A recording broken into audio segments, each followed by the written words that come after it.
ഇന്നത്തേത് ഒരു കിടിലൻ ദോശയുടെ റെസിപ്പിയാണ്. ഈസി ബ്രേക്ക്ഫാസ്റ്റ് ആൻഡ് ഡിന്നറാണ് ഈ ഒരു റെസിപ്പി. ഇത് കഴിക്കാൻ വേണ്ടിയിട്ട് നമുക്ക് ഒരു കറിയുടെ ആവശ്യമില്ല.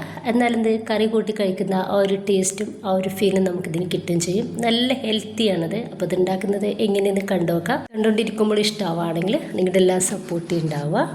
അപ്പോൾ ഇതുണ്ടാക്കാൻ വേണ്ടിയിട്ട് ഞാൻ എടുത്തിട്ടുള്ളത് 2-3 കഷ്ണം ചെറിയ ഇഞ്ചിയും അതുപോലെ തന്നെ 2 പച്ചമുളകും കുറച്ച് മല്ലിയുടെ ഇലയും അതുപോലെ തന്നെ ഒരു 1/2 കപ്പ് തേങ്ങയും 1/2 കപ്പ് മുരിങ്ങയുടെ ഇലയും എടുത്തിട്ടുണ്ട്. മുരിങ്ങയുടെ ഇലൻ്റെ ഗുണങ്ങൾ ഞാൻ നിങ്ങൾക്ക് പറഞ്ഞു തരേണ്ട ആവശ്യമില്ലല്ലോ.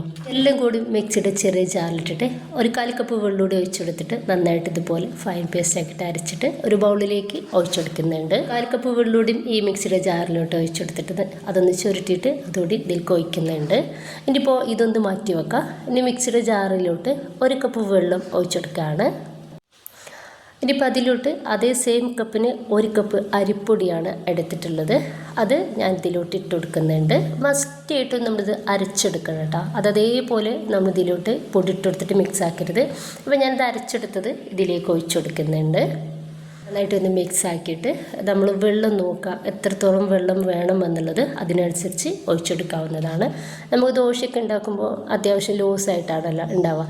ആ ഒരു രീതിയിൽ തന്നെ നമ്മളിതൊന്ന് റെഡിയാക്കി എടുക്കുക. അപ്പോൾ ഈ ഒരു രീതിയിൽ ഞാനൊന്ന് റെഡിയാക്കി എടുത്തിട്ടുണ്ട്. ഇനിയിപ്പോൾ നന്നായിട്ട് ചൂടായിട്ടുള്ള പാനിലേക്ക് കുറച്ച് വെളിച്ചെണ്ണ ഇതുപോലെ ഒന്ന് തേച്ചെടുക്കുന്നുണ്ട്.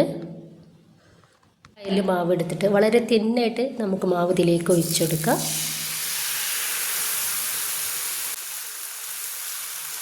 ഒന്ന് 2 സെക്കൻഡ് ആകുമ്പോഴേക്കും നമ്മുടെ ദോശ ഒന്ന് റെഡിയായിട്ട് കിട്ടും.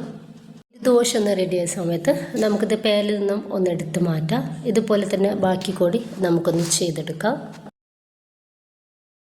അപ്പം നല്ല ഹെൽത്തി ആയിട്ടും സിമ്പിളായിട്ടും ഇടയ്ക്കൊക്കെ ഇതുപോലെ ഒന്ന് ദോശ ഉണ്ടാക്കി നോക്കാം.